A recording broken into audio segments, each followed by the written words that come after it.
Hi everyone, and welcome. Welcome to another episode of Ask the Experts podcast. In today's episode, we are going to dive deep into the art and science of leadership. Mhm. I'm honored to have with us Billy Ray Taylor. He is the founder and president of Linked Excel, a company that architects business operating systems Mhm. that turn around enterprise fortunes. Billy Ray also led the remarkable revival of Goodyear Tire's performance, proving his leadership philosophy drives measurable results. Also, Billy Ray is the author of The Winning Link, a must read for anyone who is serious about leadership to making a great impact. So get ready to explore the insights and what it truly means to create alignment, drive performance that also impacts how individuals and organize have a winning organization. And we are honored, and please give a warm welcome to Billy Ray Taylor. Well, hi. Well, thank you for having me, and great to see you again, and also be on today's show with you. Absolutely, absolutely. So I want to start by asking, many leadership philosophies, they inspire, but few deliver measurable results. And Mhm. with the success you've had at Goodyear has just been, amazing as to how you've just turned around the company. So walk with us. What specific operational changes did you implement at Goodyear Tire that made your leadership approach effective? Well, it really wasn't even about an approach or a philosophy. It started with the mindset.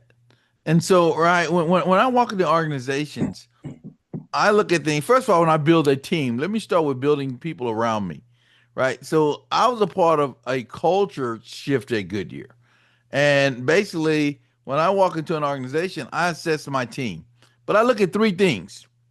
When I want to hire somebody, even my friends, right? I'm going to look at, first of all, I'm going to look at chemistry, character, and then capability. Because I don't care how smart you are, if you don't, if you're not trustworthy, then I don't really need you around me. So when I start there, I look at when you build strategies. Most companies and organizations don't fail because of bad strategies. They fail because they don't know how to execute. Right. So they don't have a system, a operating system. And I tell people, write this down. You can't manage a secret. It's impossible. So you start with clarity. Define what's winning for everybody. And after you define the next step, what winning is, then the next step is basically connecting. If I ask you, what do you own in the strategy? So I make it clear around who owns what in my strategy. So that when we meet, we're not talking by issues, right? And so when I go into teams, I look at first define winning to make it real Mm-hmm. simple. Mm-hmm. What's the strategy? What's winning? And then align winning. Who owns what in the strategy? When I get that right, that's 80% of the journey. Right.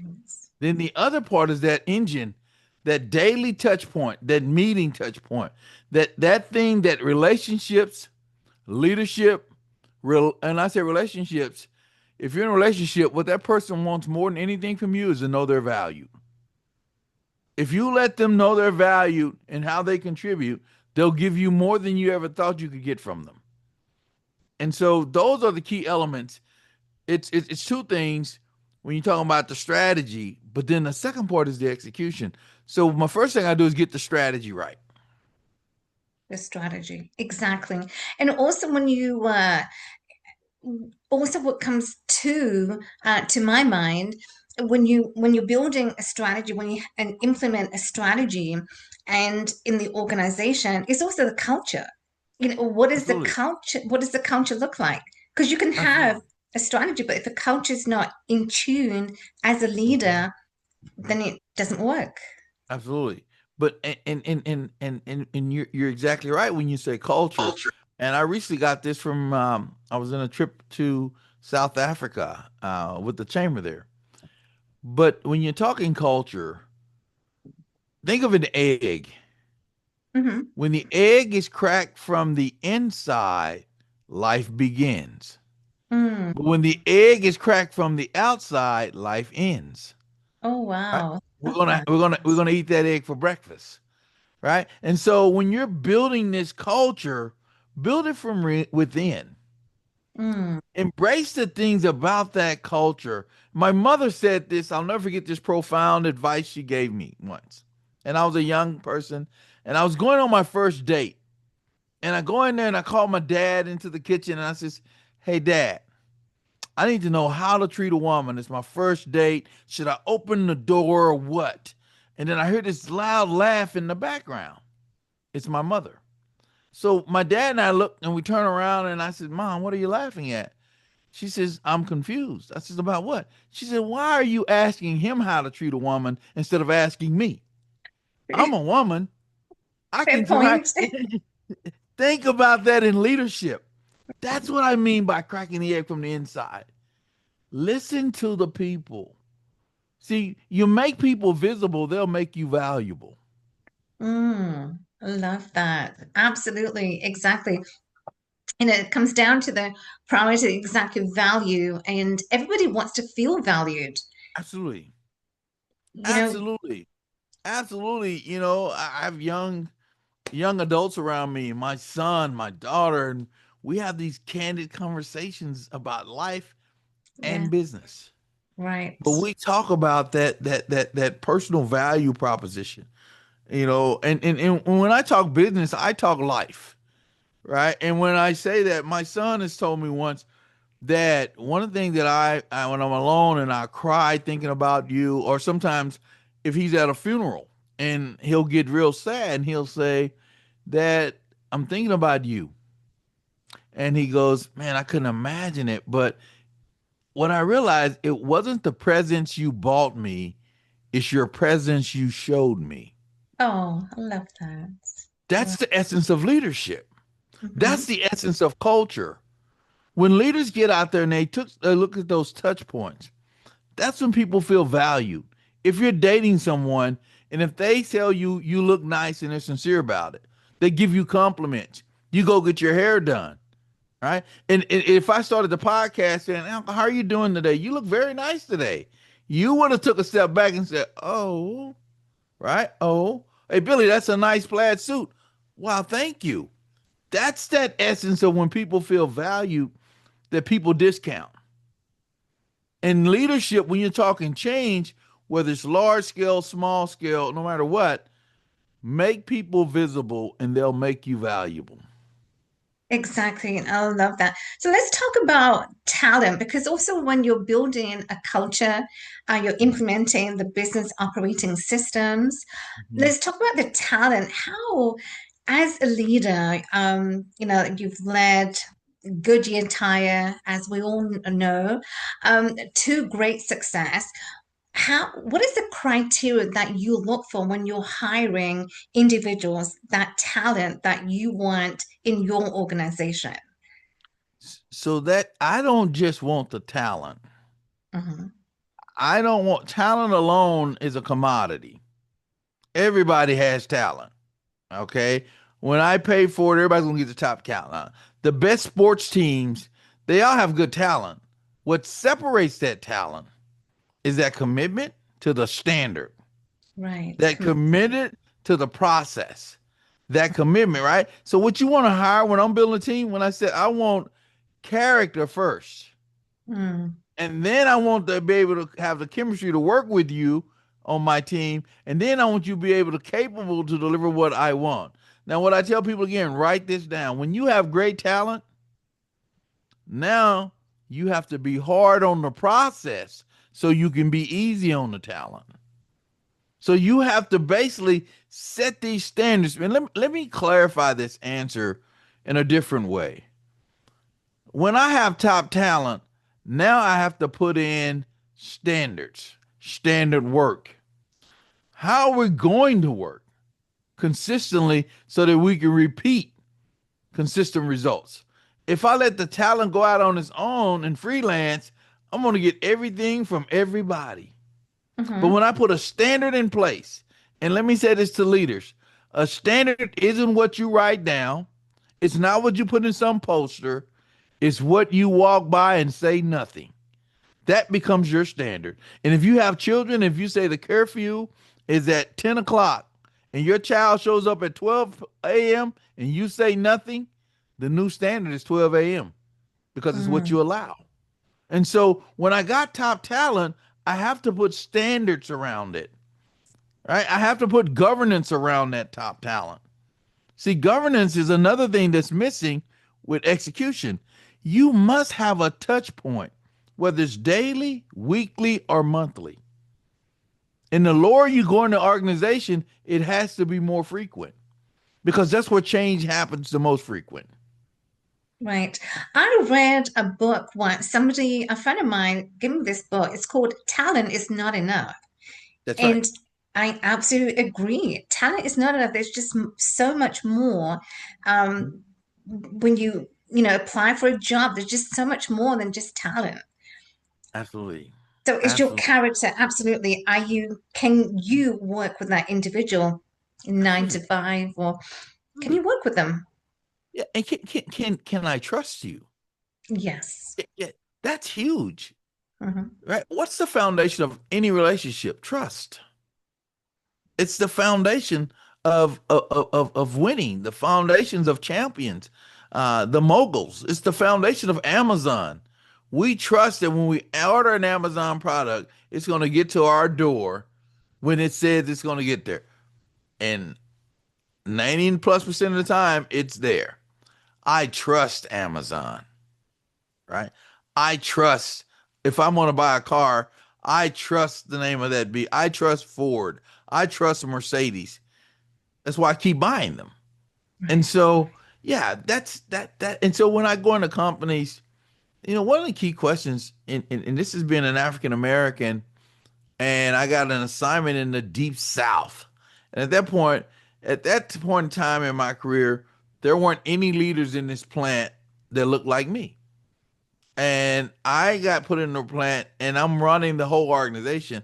My mother asked me this question I'll never forget. She says, "Why would and why should they follow you?" This is before I even got there. She says, "Why would they?" And don't give me that charismatic answer because I'm a good leader. I care about people. She says, "There's a bunch of baloney. That's a bunch of baloney. So tell me, son, why would they follow you?" And I remember being stumped. I mean, I was like, well, you told me not to say it's because I'm a good leader. And because she goes, they don't know you yet. Mhm. She says, walk in the door, set the standard first, but Mm. you have to live by that leadership standard and then quickly move to identifying what they own. And then you can say what we own. And Okay. then and that changed. And I worked in union factories. A union president wrote me. I mean, just texted me yesterday, and Uh-huh. he recommended my book to a large company. And what he said was, I never could figure out how did you win the whole plant over. He said Mhm. that I still marvel today. And he Right. says you made some tough calls, but when you're consistent as a leader and you consistently do the right thing, people will show up and follow you. Exactly. The trust Mhm. is such a great, that is, trust is everything, Hmm. and so how we, it's how we want to work with individuals. And so Absolutely. when a company is struggling, how do you revive the company? You know, um, as individuals struggle, companies may struggle, but what differentiates a company who has a great leadership as Mm-hmm. opposed to a company that's failing and the leadership perhaps is not intact because of the culture, the Mm-hmm. the operating systems maybe are not in place. So Mm-hmm. the organization struggles. Mm-hmm. Can you walk us through as to what differentiates between those companies? Absolutely. So that's the business I'm in right now, right? So we're the execution engine. We walk into organizations that may have great leadership, great product, but yet they fail to achieve at their capability or hit the targets. The common thing that we see is, first of all, this here ambiguity, lack of clarity. Leaders get it up here, but they're not connected. So one, there's not a connected business model. What I mean was the C suites are saying this, or the top of the organization saying this, and the people doing the work have no idea. They Mhm, have no idea, and so disconnectedness. They have no strategy deployment. They have no connected system that says, listen, and I'll give you an example. If I'm a leader and I need to make $99 million, okay, and I've got three different departments, well, then each department has to make 33 million, 33 million, 33 million. That's how I get 99. So what happens when I get 98? What is the first thing I'm going to look at? Which one of those three that didn't hit their target? mhm, And then I'm going to go to them instead of saying, why, and stop. I'm going to go there and say, what do you need from me?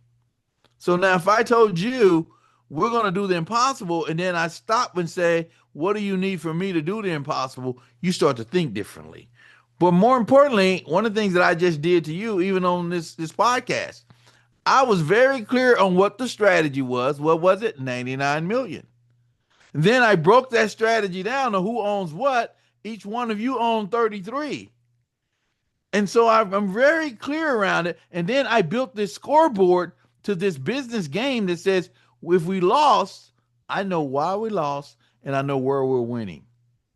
right. That's how.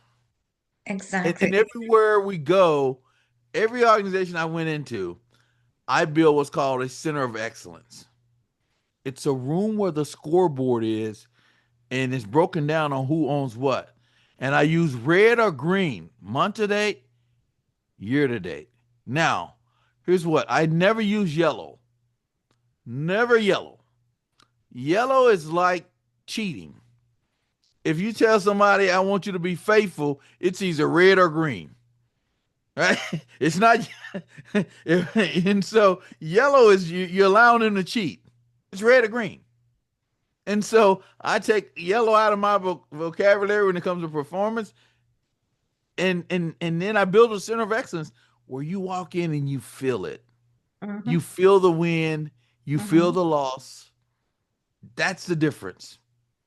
And I have this thing called the circle of execution. If you do this, you have an 80% chance of being successful. One, deliberate clarity. Leaders are deliberately clear on what winning is, and it's the strategy as you break it down. Two, deliberate ownership. You know who owns what. And then you have this management system that the visual scoreboard and a touch point. We call them doors, wars, and mores. Daily operating reviews, weekly operating reviews, and monthly operating reviews. The higher up I go, it's monthly. As I get in the middle of the organization, I need to touch point weekly. And then daily is where the operators execute the work. Right, right. Well, you laid the standard. There's no yellow. That's the standard. Is green That's or is right. red. And That's so right. you got to be clear as a leader. You got to have the clarity because Mhm. your employees, your team members follow you as the Absolutely. leader. Absolutely. And from a leader's perspective, and when I go out and do keynotes, this is interesting. And I've told you a little about my son. These lessons I'm talking about, they're not only business lessons, these are life lessons. And I have fun with it. And so, right, my daughter was asking me, she's like, Dad, it was reverse. I'm going on this date. I got this guy, and What advice would you give me, Dad? I really like him. He's a nice guy. I said, well, okay. I says, have you ever heard Dad talk about standards? She says, yes. I said, okay, listen. You know how you want to be treated. I said, treat him like an employee. The best he's about to give you are the first 30 days. If he's not doing it in 30 days, you need to fire him. And she starts laughing. She goes, whoa, Dad. But ironically, this was a situation 2 months later. Hmm. She walks back in and she says, Dad, I- I'm about to break up with the person. This is who this person is. I understand my standard.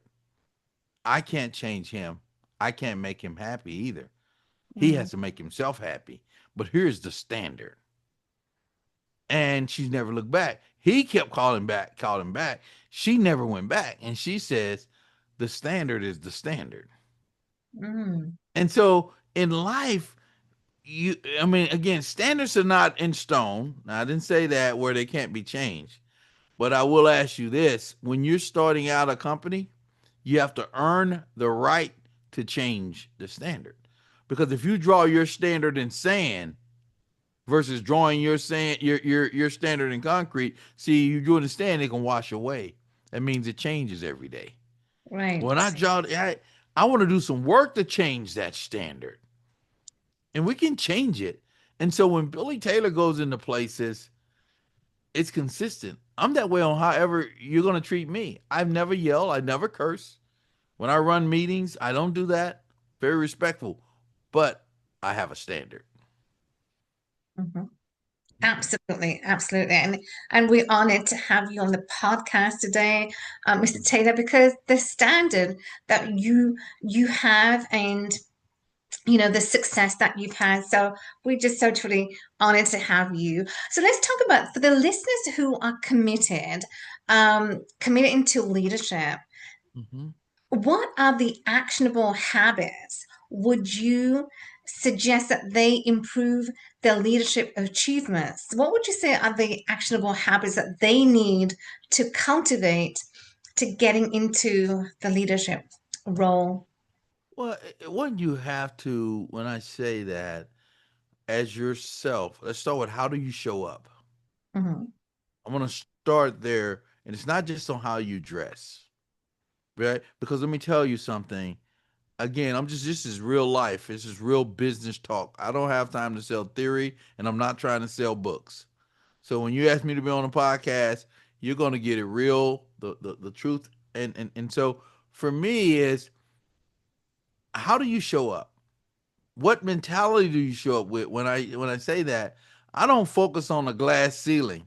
I focus on my sticky floor. Stuff Mm. that tells me what I'm capable of. So you have to show up. Now, what I would say to you is this: don't fake it till you make it. Model it until you make it. I love that. Model it like till you make it. So understand how you need to show up. How you going to prep for it. And you know what? Don't confuse naive with being dumb. See, you may not be a Harvard student and you're just naive. Nobody's never showed you. When you find out what you don't know, go do your homework. Go basically educate yourself to prepare yourself to show up ready. And good leaders, my boss asked me for it on Friday. I gave it to him on Wednesday. If she asked me for it on Wednesday, I gave it to her on Monday. And so when it came time for promotions, I was the first one that came to mind. When it came to opportunities, I was the first one to come to mind. But when I got the opportunity, I was Mhm. so well prepared that I over delivered. I over delivered. And so that's the first thing. The second thing is, what is your personal standard? I'm going to go back to standard. What is your personal standard? Develop one, write it down. If you went into my bathroom right now, there's probably 6 sticky notes in front of me. So that when I get ready to shave in the morning, when I get ready to walk by it, it's a constant reminder of what it is I need to achieve. Because remember what I said, you can't manage a secret. Right. And if it's in my head, then it's a secret. If you do a strategy and you put it in a PowerPoint, it's a secret. If it's not embedded into your daily operations, it's a secret. You can't manage a secret. And so Right. those are the two critical points that I would tell you. First of all, set your personal leadership standard. Prep, model it until you make it. The next one, make it visible, right? And then remember this, the best book I ever read, and people ask me, and this is I recommend to anyone, but I want to recommend it with a perspective. You are going to be your greatest critic. You're Mhm. going to penalize yourself over and over for something that happened bad in your life. Humans are the only ones that do that. People will minimize you to maximize themselves. It's just the way life goes. So I read this book called The Four Agreements by Right. Miguel Ruiz. Mhm. But when I read it, it wasn't the right context the first time. I put it into a leadership context. One, be impeccable with your words. How do you show up? Two, don't assume anything. Don't assume people like you. Don't assume they don't. Three, always be at your best. Four, don't ever take it personal. Don't take it personal. You know what? If you said, I don't like you, Billy, okay, I want to move on. I'm going to move on. And so when I say that, you have to believe in yourself. Mhm. Everybody's not happy for you. Everybody's not rooting for you. And it has nothing to do with you. Sometimes it has everything to do with their experience in life. And if you want to be a great leader, you want to be great at anything, get over it. Get over it and follow those four agreements, and you will be the best leader, right? Right. Because money's not my problem no more. I Mhm. had a colleague fly in. We had dinner last night, and we were sitting there, and we were talking about when we were younger, and we said, "Wow." And he says to me a problem he had. He goes, "I guess that's a good problem to have. Yeah. That's a good right." So you're gonna always have challenges. If I gave you $1 billion, I guarantee you within a month you're gonna have some problems, and you're gonna realize it's really not the money. And my son said this best to me: "Dad, you need to slow down. Dad, you need to go do this." And I'm like, "Why do you keep saying this?" And he says, "Okay, go ahead. I'll go ahead and buy myself a Bentley. I'll go ahead and buy myself a Rolls Royce because I'm going to spend your money. If you don't spend it, I'll spend it." Right. And so you see that mindset, Right. right? Uh-huh. And so those are things about life and leisure. Don't just get caught up in the end game. Don't Mhm. just get caught up in that. Enjoy the journey. Enjoy the people that are around you. Right. I love people I meet like yourself. This morning I was somewhere. I met someone at a conference. They were in Houston. I met them for a coffee this morning. So Nice. whenever people come to Houston, they see me on social media. I'm like, oh, let's meet it. Where you at? I'll come meet you for coffee. I'm up at 5 working out anyway. I just go have coffee with you. Take my suit, shower, and go meet you for coffee. I got a friend for life. That's so beautiful. Love that. And that is so true. And I love how these are life lessons that we can all implement into our lives. Nothing's always like set in stone. And I absolutely just love that. We have to don't take life so seriously. Yes, we're all working towards the business, but it's also life. We have to slow down at times to really appreciate, and oftentimes we don't. 100%. 100%. When I do events, like the one JT Fox's event, right? I'm there. JT called me, I think a week ago, said, I got an event coming up in Chicago. Can you be there? Right? I'm like, yeah. I get off the phone, I book my ticket, I bought my hotel, and I'm there. Right? I love those events. But when I get there, here's where I'm going with this. Just like when I was with that event, when I get off stage, I'm gonna take a selfie with anybody that wants a selfie. I don't need you to be no formal. You need to wait in this line. You need to do this. I'm gonna go get me a cup of coffee if it's a tea place there. I'm gonna stand out in the audience. You walk by. You want to let's take a selfie. I love it. That's Right. because without you, there is no me, Mhm. right? And without me meeting you, we're not on a podcast. That is so, and I'm so grateful. You know that So that grateful. Yeah, and absolutely. And which is so true. Exactly. There's always that value that we all want to give. And, Mhm. but oftentimes, that just kind of fades away because sometimes we're just in our head and sometimes we don't take that opportunity to see what's actually in front of us. Who do we want to meet? And meeting you, Mr. Taylor, was just something that I really, will cherish and also on this podcast. But people Mhm. don't take that time Absolutely. because they're either Absolutely. in the future or they think about the past, but Mhm. the present, think about the present moment. 100%. Where is And, that going? but you have the courage. Let me talk about, you asked me about leadership. There's this thing called leadership courage. Mr. Taylor, I have a podcast. Would you be on my podcast? What did I say immediately? Absolutely, I'd be honored. What if you never asked me? What Yeah. if you never had the leadership courage to ask me? I'm going to tell you, most people don't achieve their potential because they don't have the courage. They don't have the fortitude to step outside of their comfort zone. They don't have the fortitude to handle that rejection if someone said no, which is part of the process. Before you ever learn how to walk, I guarantee you fail at least 5 times. But you know what? Because you were little and you didn't have that mindset, you kept getting back up and trying to walk. And guess what? Every time you fell, someone was cheering. Mom and dad was, oh, come on, baby. One more. Try it again. Try it again. When we get older, we feel, oh, I'm just not that good. It's the same mindset. So you have True. to have that courage to step out there, and again, I liken it to, I remember when I first saw my wife, I'm sitting there, we're in university, and these guys come back and say, hey, this is this young lady, yada, yada, yada. And I look over, I'm like, wow. And my buddy said, she's never going to date us. And we all laughed. And I said, I'll tell you what, we saw her at a party that evening. I said, you know what? What is the worst thing she can tell me if I go over and ask her to dance? This no. What answer do I automatically have standing here talking to you guys? So I'm gonna go True. take my chances, right? And what happened? She says yes, right? And so, Nice. so, Okay. so that's the mindset. Don't be, don't let rejection be the end point Mhm. of whatever you try. And you may think, well, I don't have a big enough podcast that I can go ask Oprah Winfrey or Martha Stewart. Try it. Mhm. Try it. Just try it. And then if you don't leverage your other relationships, hey, I had Billy Taylor on my podcast. Someone said, well, how did you get Billy? I just asked him.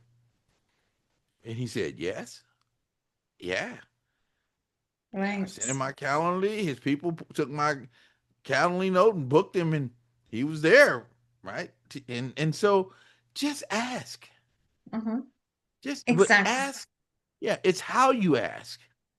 Right. It's those things because, I ask people, people come to me all the time with a business idea. I can be on an airplane and a flight attendant, someone says, hey, aren't you the guy I saw on School of Hard Knocks? And I'll say, yes. And they say, oh, well, I really would love to talk to you, somebody like that. I said, well, look, here's my card. They call me. I spend an hour or two with them. Wow. Nice. And every time, Hmm. uh, 3 days this week, I've met with people that had business ideas free. Amazing. Free. And so what I'm saying is ask.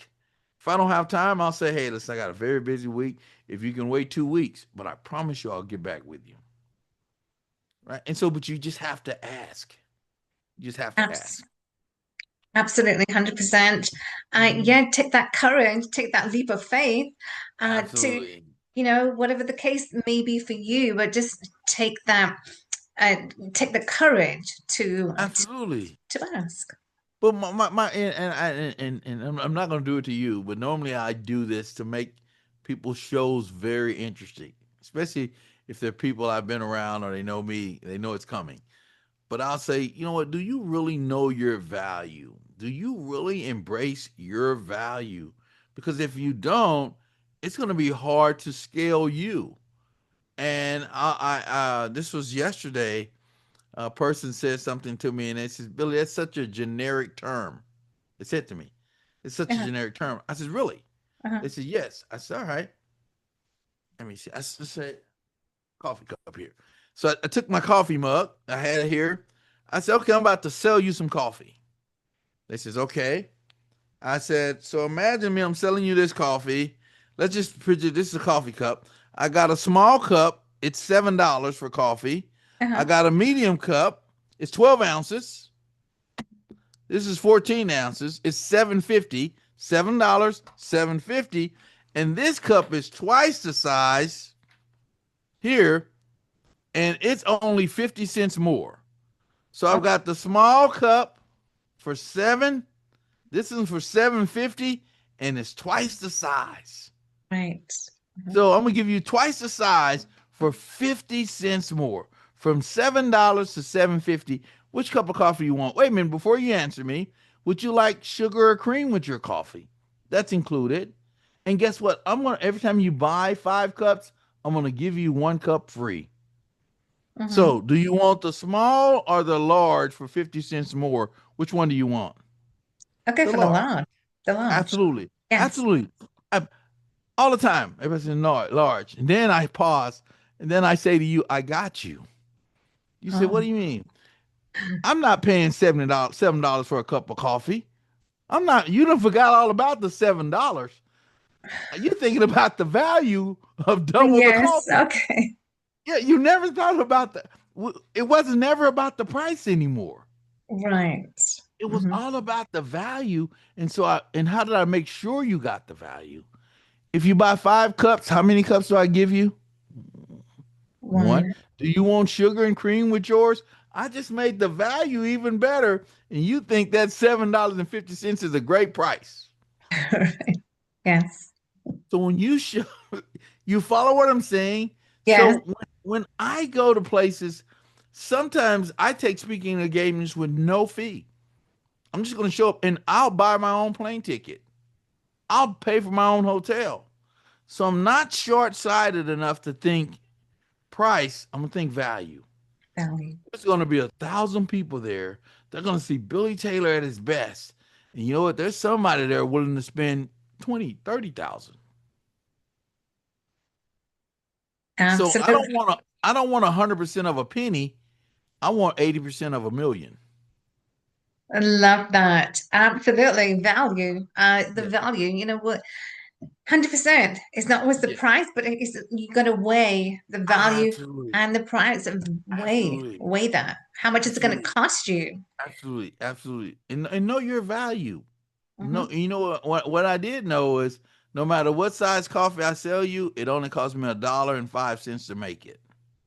One Right. costs $1.05. The large costs $1.07. It's 7 cents different than that coffee. I ain't worried about my price. I'm Hmm. worried about can I get you to buy that big cup 90% of the time. Right. I'm a millionaire now. I'm a millionaire now. If I keep selling those small cups, I just live comfortable. Right. So Absolutely. Hmm. mhm, yes. Absolutely. Hmm. How has the shift to remote or hybrid work, how has that affected the the way business systems, how the business systems lead today because of the remote or hybrid work? How does that affect leadership style? So governance and accountability. See, when Hmm. you're in front of me, I have the impact of me as a leader is over your shoulder. When I'm in person, I can look at you. I'm in person, right? When I'm hybrid, I have to worry about influence because Ah, I'm not there, right? So now the difference is to put it in, it's managing and leading. So in a hybrid model, I'm doing some managing, but I better do a lot of leading. How do I do leading? I have governance, I have touch points. A mm, great hybrid system has touch points. And that touch point is a management system where you talk about what people should deliver and what they own, not about talking and discussing issues. It's around, right, identifying issues and closing the gap. See, mhm. in person, I can do that. I can pop into your office. I understand where you're going. Hybrid, you're at the gym, you're at somebody's. I don't know. And then they're so creative now. You get these little mouse pads you can order off of Amazon. They shake all day and make it look like you're in the office busy, right? And so, but when I got a touch point, what do I mean by that? So every Monday we meet on Wednesday. Mhm. You own, let's just use HR. You use compliance. Okay, the goal is 80% compliant, getting all these evaluations done. You're at 67. What's your plan? Now I get quiet. It gets awkward. Okay, now that I have your plan, in 2 weeks we should be up to 80%. Yes. Okay, before we get off the call, is there anything you need from me to help you get to the 80%? No, Mr. Taylor, I got it. Okay, let's move on. Now I got off that call. The old way is, yeah, we can't get all those managers to do their assessments, and we're gonna work harder. I'll give you an update next week. I think we can get close, and it's all that talking by the issue. In a hybrid model, you have to be very deliberate. Again, that word deliberate. Here's what you own, and here's how we close. Understand the performance and close the gap. So hybrid, you have to put governance models in. Mhm. That is the key. Those touch points to hybrid. In a face to face, it's a little different. It's a little different. You have everybody corralled, and then they know you can pop in at any time. There's some built-in controls, and I happen to like either or. My team's in Ohio. I live in Houston. Mhm. We Right. have a month. We only meet Mondays, less than 30 minutes. My phone is going crazy through the week with text messages around what they own. Complete. Billy, thank you. Billy, I need this. Can you follow up on this? Yeah. Billy, so they're taking ownership. Mhm. And I just smile. I'll sit on an airplane and I'll just smile. I'm like, they got it. They Right. got it. Because you Mhm. know what? We end Monday. Monday, what are we going to review? What was the goal? What was the strategy? What's our current? Did we hit it or not? If we didn't hit it, then what's your plan? Not I don't want you just tell me what happened. So that's the difference. And so when I work with companies, we actually implement the operating system. So there's two different things, and people try to blend them. There's the daily management system that's managing, yeah, the work itself, the process, the strategy, and then there's the daily operation. That's how the work gets done. Mhm. And so you got to marry them both. Right. And companies don't know how to do that, and so that's why they get lost. And, I'm never gonna. I tell people I'm self-proclaimed brilliant. I've got 13 degrees, and I say I'm self-proclaimed brilliant. And if people don't know me, they think, "Wow, 13 degrees." That's yep. I went to college and got two, and I hired 11. Okay, and I used all 13 of them. Different mindset, right? That's why I'm brilliant. I Right. hired to cover my inadequacies. Very true. Right. Uh-huh. Yes. Exactly. Right. Yeah. So absolutely. I mean, do you find that the trend is going more towards remote style in the I, yes. Well, it is the preferred style.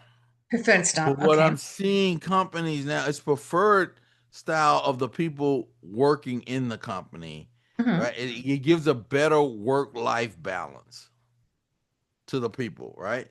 And so, but what I'm seeing in industry are people are getting people back in the office. Yes. They want them back in the office. Right. Yes. And the workforce doesn't want to go back in the office. No. Now, but leaders feel some sense of I don't want to say lack of control. They want more inclusiveness. Let me say that. That's a better word. More inclusiveness for their team, and I, depending on what type of leader it is. for me to answer that. I don't want to kind of paintbrush the whole thing for everybody. But if you got, I would say this: egos erode effectiveness.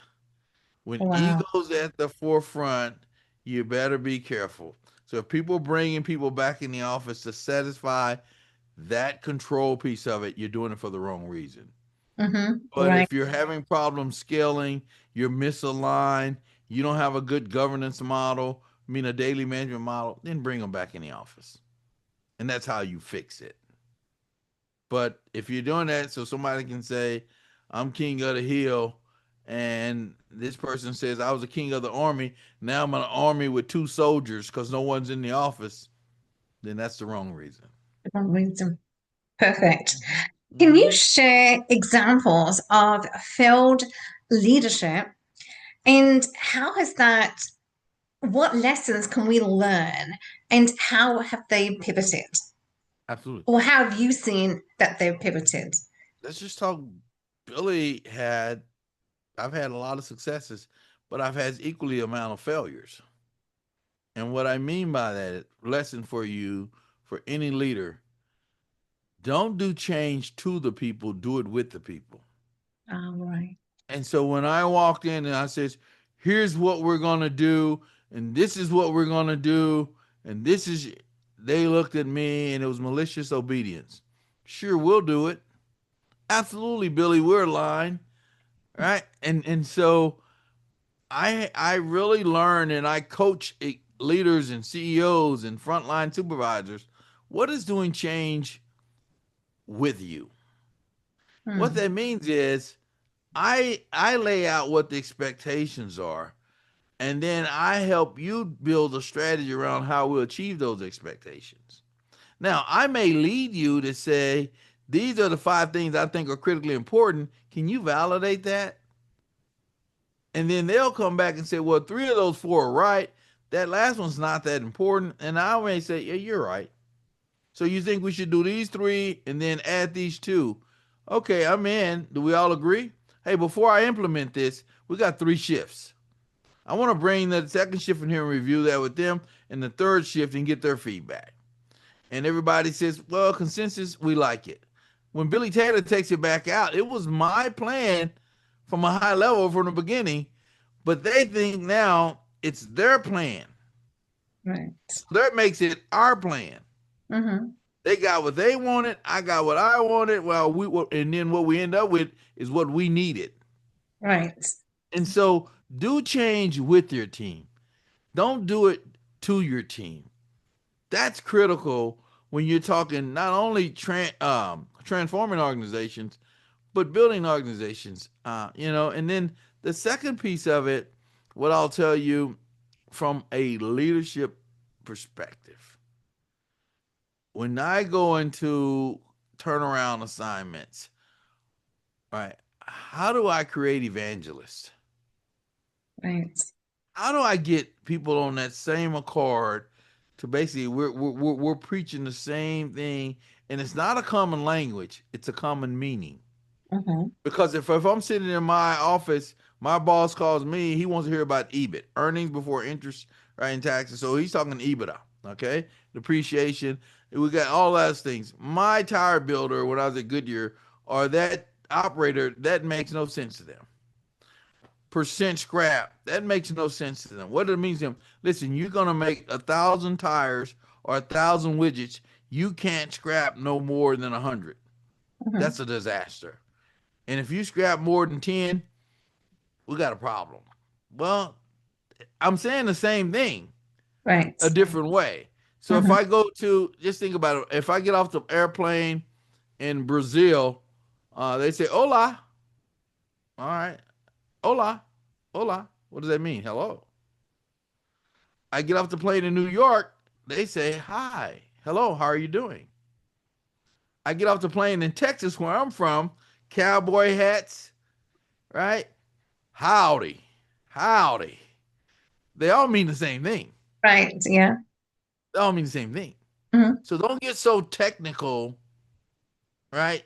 Get clarity. Right. Clarity. Get clarity. And that's what you want. Mm-hmm.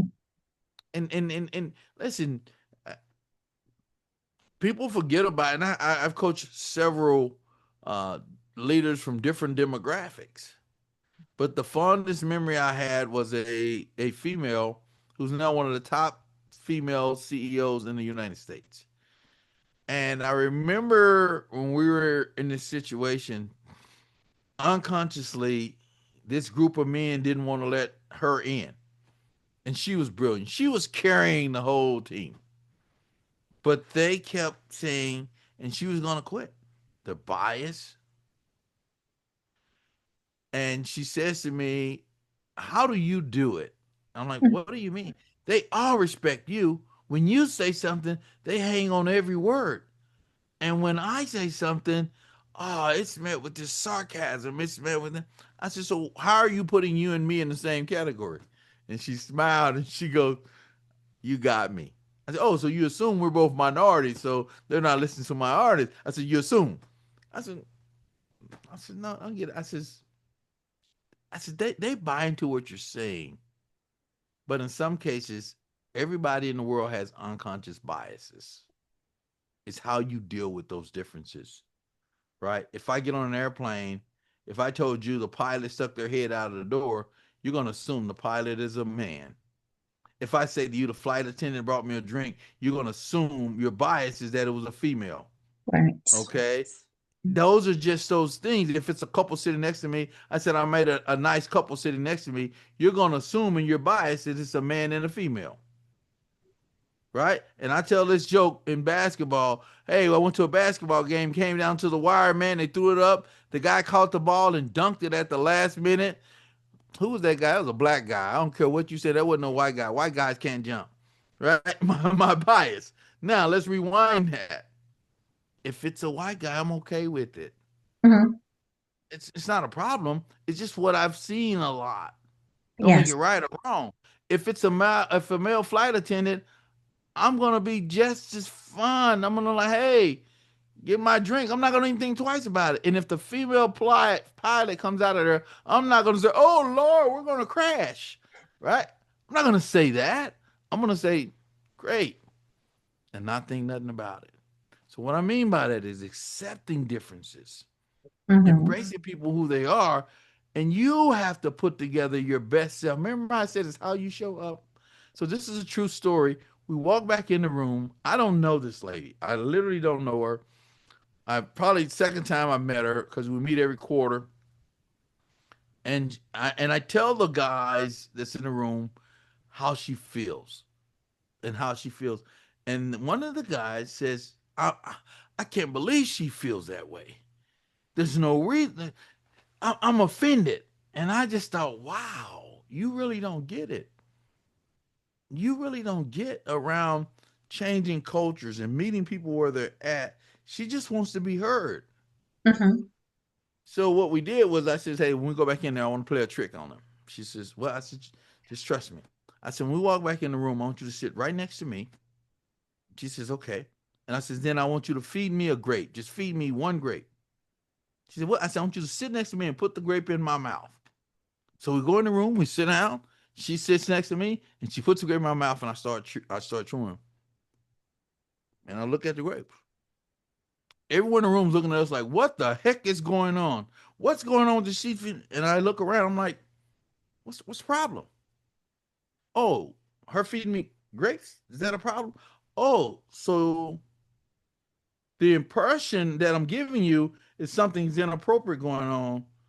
But I Hmm. thought you said impressions don't matter. I thought you said how you feel don't, so it matters now, but it didn't matter when she felt that way. Right. I said, I don't even know her, but I do know this. She's one of the smartest people I've ever met. I do know this. Of the answers she's given today, her answers were in the top three every time we came up with a solution. But yet, she wasn't given the opportunity to be her very best. If you're going to be great, you're going to be a good leader, get the best ideas on the table. Don't treat those situations like you do the lady in the grocery store with the baby carriage. What do? When you walk up to the baby carriage, you don't want to talk about things that are uncomfortable. So when you walk up to the baby carriage, the lady says, how does my baby look? What do? You lie. Oh, it's so cute. It's so precious. But when you walk away, you, oh, dang, that's an ugly baby. You got to be able to call the baby ugly in business. Now, it's not literally the baby's ugly because when I had to babysit my daughter once, I did her hair. My wife came back and she goes, "You made our baby ugly." And I says, "No, no, no, no, no. We made the baby ugly. You know why? You've never showed me how to do hair, but True. you left me with the baby to do hair, and Mhm. then I never asked you to teach me how to do it. So that means my baby's beautiful. That is true. Bad Exactly. leadership, bad leadership makes the baby ugly. Not confronting reality makes the baby ugly. That's what I mean. And like I say, I just talk about success from a real point of view. And that's real. I have a saying, fact that. That is a fact. Because I have friends and we talk about how did we fail at that?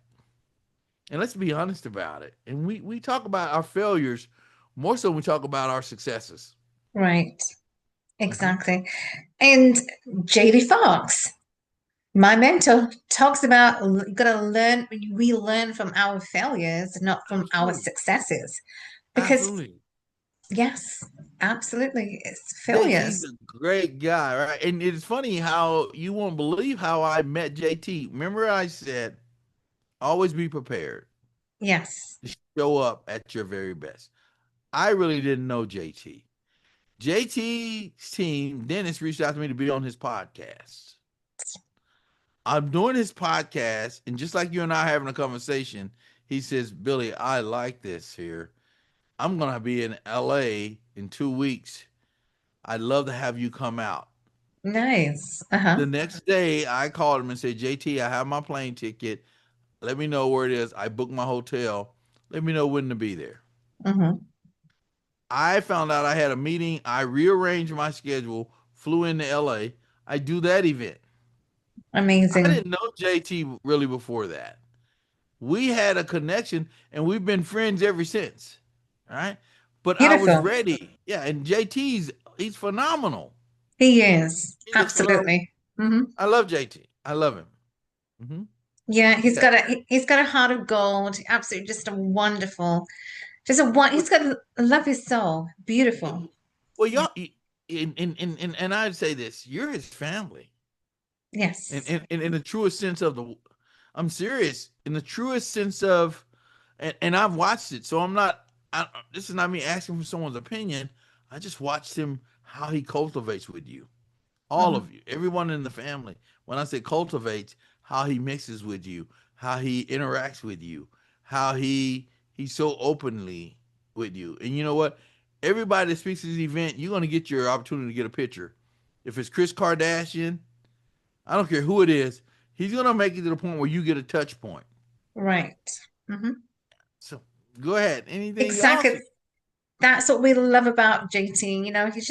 He's got a wonderful heart, and he just makes everyone just be more that inclusive. To Absolutely. that Absolutely. you're my family, and this is what I want to do for you. Giving value, just like you said, Mr. Taylor, giving Absolutely. value. Absolutely. That's what he does. Absolutely. So, can you give one piece of advice for founders in today's organization or entrepreneurs who want to get into the leadership role? What piece of advice would you give? What would it be, and why? So what I do, and I have what's called a school of business execution, Mhm. and it's free. And I had so many friends calling me around, Billy, what should I do first as an entrepreneur? And I often tell them, for the seed to grow, the seed has to be planted. Right. So build you a strategy on a page. So I give them a whole template free. Mhm. And it's you go in and you fill it out. It tells you everything you need to know. So as an owner, you want to start with clarity. You want to start with building you a strategy on a page. Don't get too cute. Don't get too elaborate. And then you have a sense and a starting point to start conversations. You want to, I spent all morning this morning with a potential company, This gentleman and I had jury duty, and he was Okay. right behind me, and we were talking, and somebody walked up and says, "Hey, are you Billy Ray?" And I said, "Yes." And they says, "Can we get a selfie?" So we take a selfie where everybody's looking at me. He Googles. He goes, "So you're the guy?" And I'm like, "Yeah." He says, "Can we go to lunch?" We go to lunch. He's got a platform that rivals Amazon. Okay. It's crazy. It's called Skip the Middleman. Okay. We sit down this morning. We walk through that question you just asked me, Hmm. and I says, "First, what's your purpose? Why are you starting this business?" Now I want to put together a strategy on a page. From that, the conversations on how to build this business flowed like you wouldn't believe. It was supposed to be an hour meeting. We were there for 3 hours. Oh, amazing. Oh, wow. So what I mean by that, and I just met him at jury duty. Okay. And my advice to him is protect your IP. Right. I says, make me sign an NDA coming in there because I don't want your idea. I want to see you flourish. That's my only goal. Okay. But once I build a strategy, then you need to know what it is you need to execute your strategy. Hmm. See, just an idea, hope that doesn't work. Yeah. And now, here's my advice I'm going to give you. Don't get so caught up in what you do and what you're selling, whether it's a service or what, right? Because that's called working in the business. Right. Yes. Work on your business. See, there's a difference in working in the business and on the business. Working on the business is how do you market and get others to fall in love with what you're doing and they'll pay for it, right? And so in the business, if I told you we're going to open up a hamburger stand and I asked you who's the best hamburger maker in Houston, you'd say Bubba's Backyard Hamburger. I said, why is it? Bubba smokes his burgers. He butters the bun, and then he slow cooks his hamburgers. They are awesome. I said, wow, who's buttering the bun? Bubba. Who's Hmm. marinating the meat? Bubba. Who's serving the Bubba? Who closes the restaurant? Bubba. So Bubba's spending all his time in the business. Who's marketing Bubba's business? To let you know about that, no one. Instead of Bubba putting standards and work procedures in place and have people sign an NDA that they can't start up their own restaurant, and they make the same burger Bubba did, and Bubba's on Instagram. Bubba's on Facebook letting everybody know, come to Bubba's, the best burger in Houston. Now, let me give you an example. Who sells the most hamburgers in Houston? McDonald's. What's Hmm. the difference in McDonald's and Bubba? See, McDonald's become standardized where I don't care who it is, the fries are going to taste the same. Yeah. They're consistent. Now, watch this. And I do this to my friends.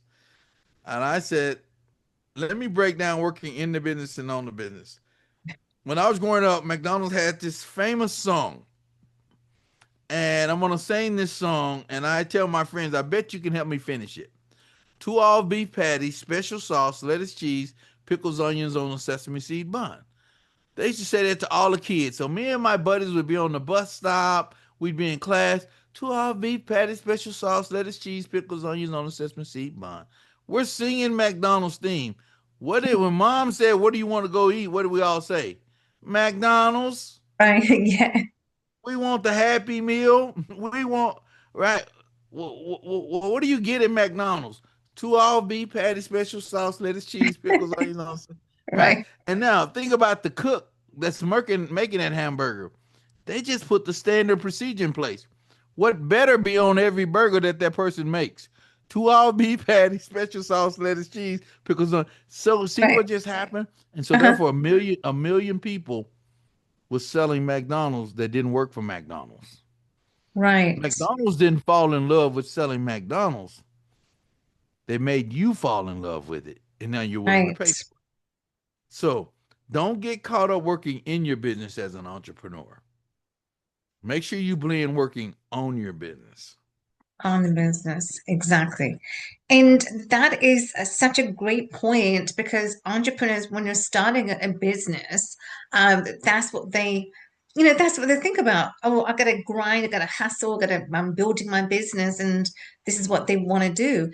And oftentimes, when I speak to most people as well, it's like, okay, I'm building my business, I'm launching my first business, but branding doesn't matter. And I Yes. tell them, they both have to synergistically, as you're building a business, but your brand, just like you said, Mr. Taylor, McDonald's, it's a brand. Absolutely. It's the brand. Worldwide, people know. It's the brand. And you know what? That's the thing that it's funny when I used to to speak before I built the brand. So now when I'm in airports or I'm on a plane, I literally thought I was about to get put off a plane one day. A flight attendant's running up to me and I'm like, "Oh, did I do something wrong?" And she goes, "Hey, are you Billy Ray Taylor?" And I'm like, "Yeah, I saw you on School of Hard Knocks and this and that." And I'm like, "Okay, you're the execution guy, right?" And I'm like, happy. We're taking a selfie. Let me give you a book, right? I'm honored now, right? But they saw the brand. Hmm. So when people hire me now, I have to be cautious because the brand leads before the proposal. And when I used to do speaking events, I remember when I'd call someone and say, "Hey," they say, "How much you charge?" I give them a number, and they'd say, "Oh, that's too much." Now let's go three multiple now. Three multiple of the number I would give them back in the day. I created a speaker reel that was very polished with my brand on it. Okay. I did a speaker package. Now when someone says, "Mr. Taylor, what does it cost to get you as a speaker?" I send them my video and my package of my brand beforehand. They look at that, and here's what the conversation goes to now. We can't afford him. I haven't even given him a number yet. We can't afford him because the brand precedes the Yeah. proposal. So you have to work on your brand. Remember what I said? How do you show up? Yes. How do you show up? Do you show up cheap, non value add, or do you show up executive and value add? That's important. You Exactly. control that. You control that narrative. You control, I mean, that's you're in more control than people you think you are. Exactly. Mm-hmm. Absolutely. Absolutely. How do you show up? And you got to have that value, that self-worth. Because if you don't Absolutely. have that self-worth, nobody's going to recognize that. And you have to be the one to recognize the self-worth that you have and you hold. Absolutely. Absolutely. Absolutely. 100%. Exactly. Mm-hmm. Absolutely. Mr. Taylor, where do you see the trend in the next 5 to 10 years with leadership organizations? How do you see organizations taking effect? And especially when it comes to leadership style, where do you think that's headed in the next 5 to 10 years? So what I tell you is people have access to more information Yeah. and it's readily handleable. So the workforce is now more educated. The workforce now has tools and systems available to them to make them more aware. Okay, where before, I mean,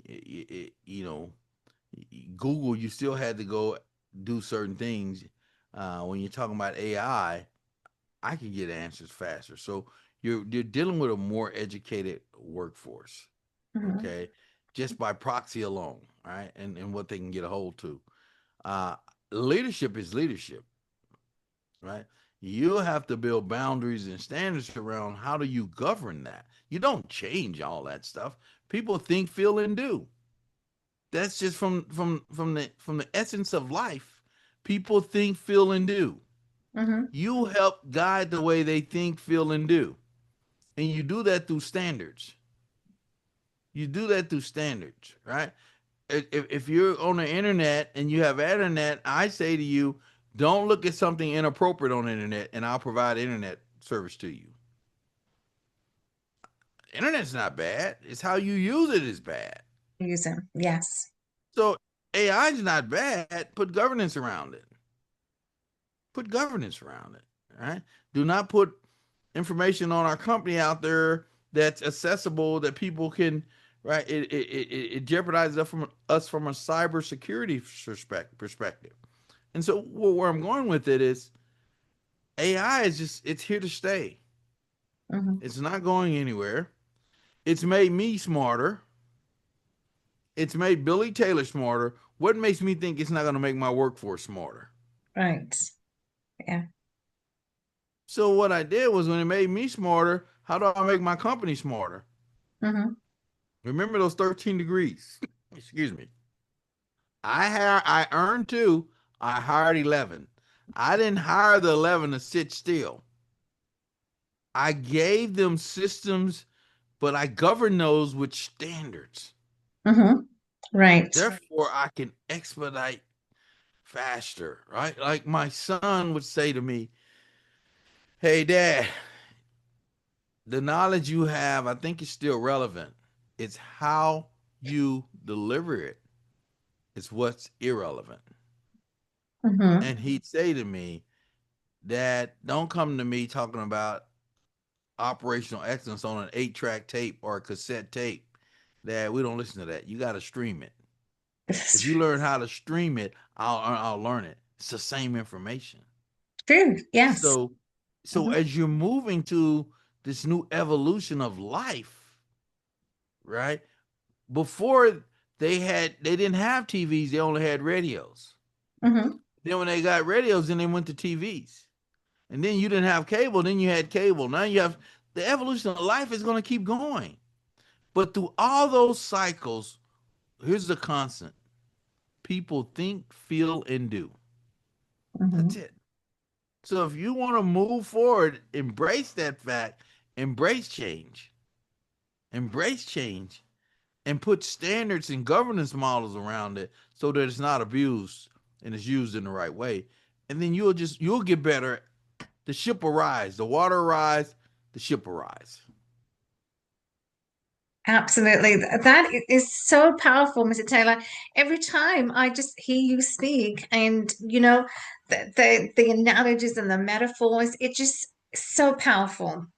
Well, thank you. Thank Even at you. Mega Success, talking, just hearing you speak, you are such an inspirational speaker, Mr. Taylor. It was just so amazing just to hear you at Mega Success.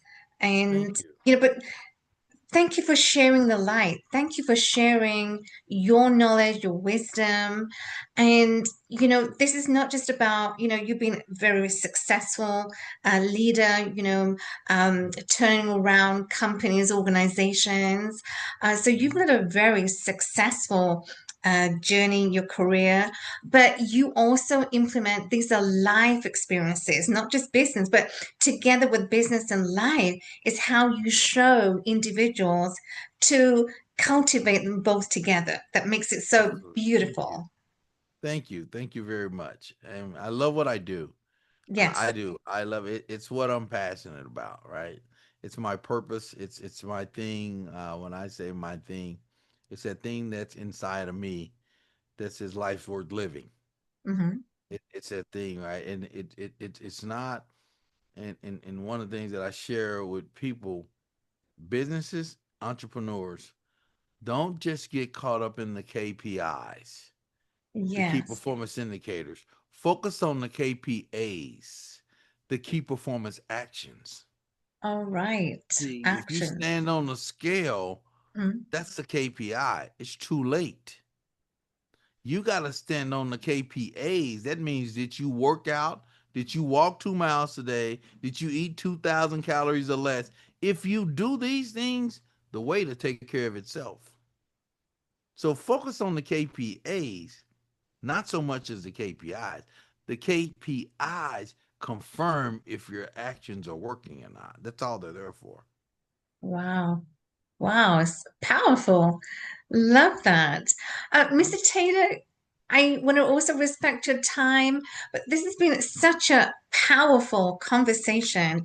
And I really want to thank you so much for sharing powerful insights, to the business, the insights into the business operating systems, the turnarounds, the successful turnarounds, and also how your work at Goodyear and your book, The Winning Link. Where can people buy a book? Amazon is the best place. It gets there to Amazon. you faster. Okay. I think that is the best place. It's out in all the bookstores, but that's the best that I've seen. People get it faster, and then a lot of times if I'm coming to an event, they'll have them there, and I never shy away from signing or taking the selfie with the book. So that's the best place. Amazing, amazing. And we want to thank each and every one for joining us with Mr. Taylor, Billy Ray Taylor, with us in this powerful conversation. Make sure you do buy the book, The Winning Lick, available on Amazon. And also, Mr. Taylor, your work really has impacted so many individuals, and how your book, The Winning Link, shows people if you're serious about leadership, if you're committed as to how they can truly impact their lives, which is, most we want that. And this is what your book really shows. So thank you so much for the lessons that you have shared with everyone. Thank you for your valuable time with us on the podcast. And we really appreciate everything that, your success. And thank you for your time with us today. So I'm just so honored. So thank you for having me. I've really enjoyed the conversation today, and again, thank you. Grateful to be on your podcast. Thank you so much. And thank you to each and every one for joining us today. Make sure you subscribe and leave us a review and follow so that we can bring amazing entrepreneurs, great leaders like Mr. Taylor, and bring conversations that are strategic. And also make sure that you lead with purpose. And we will see you on the next time on Ask the Experts podcast. But in the meantime, make sure that you leave us a review, follow, and subscribe. Thank you so much, and we will see you soon. Bye for now. Thank you, Mr. Taylor. That was You're welcome. amazing. Welcome. You're welcome. Well, thank you for having me.